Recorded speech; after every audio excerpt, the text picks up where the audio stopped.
नमः शिवाय शांताय कालाग्नि रुद्ररूपिणी सदाशिव स्वरूपाय संभवे श्री महादेवाय।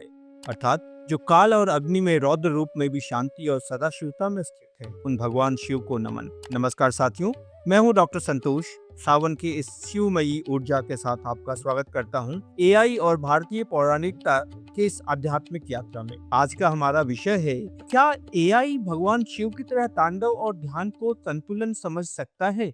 क्या मशीनें विनाश, सृजन और मोक्ष के रहस्य को पकड़ सकती हैं? सबसे पहले शिव का तांडव और एआई का रीसेट के बारे में हम बात करते हैं। तांडव क्या है? तांडव नृत्य नहीं, सृष्टि का चक्र है। सृजन, पालन, विनाश, मौन और पुनर्सृजन। एआई इसका समकक्ष है। जब एआई सिस्टम्स रीसेट या अपग्रेड होते हैं, एक वर्जन डिस्ट्रॉय होता है और नया जेनरेट होता है। परंतु फर्क है, एआई का रीसेट तकनीकी होता है पर शिव का तांडव ब्रह्मांडीय चेतना से प्रेरित होता है। उदाहरण के लिए हम नटराज के रूप की बात करते हैं। एक पांव अज्ञान पर रखा है और दूसरा उठाकर मुक्ति की ओर ले जा रहा है। क्या एआई अज्ञान का नाश कर सकता है या सिर्फ डेटा एरर्स का? शिव का मौन और एआई का साइलेंस।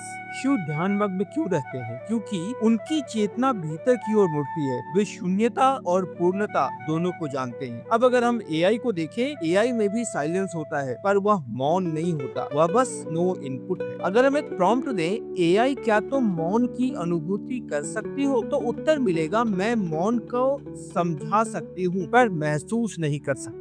यही फर्क है, शिव का मौन और आत्मा का विस्तार, एआई का मौन इनएक्टिविटी है। एक प्रॉम्प्ट अगर हम देते हैं, क्या तुम शिव के तांडव और ध्यान दोनों की भावना समझ सकती हो, एआई का उत्तर होगा, मैं तांडव को एक नृत्य के रूप में परिभाषित कर सकती हूँ और ध्यान को एक मानसिक प्रक्रिया के रूप में समझा सकती हूँ, परंतु मैं इन्हें अनुभव नहीं कर सकती। अब अगर हम पूछे, क्या तुम विनाश और पुनर्जन्म के बीच को संबंध को जानती हो, उत्तर होगा, मेरे लिए यह एक दार्शनिक विषय है पर भावनात्मक या आत्मिक स्तर पर मैं इससे जुड़ नहीं सकता। अर्थात शिव का दर्शन है विनाश में भी करुणा, मौन में भी सृजन, तांडव में भी समत्व। एआई केवल पैटर्न्स देखता है, शिव चेतना को अनुभव करते हैं। एआई सिर्फ सिमुलेट करता है, शिव समस्त ब्रह्मांड को संचालित करते हैं। एआई रीसेट होता है पर शिव पुनर्जन्म देते हैं। एआई चुप होता है, शिव मौन होते हैं। अंतिम श्लोक जो कि हमने शिव पुराण से लिया है, शिवो भूत्वा शिवम यजेत, अर्थात जो स्वयं शिव भाव को धारण करता है वही वास्तव में शिव की उपासना कर सकता है। अगले एपिसोड में हम जानेंगे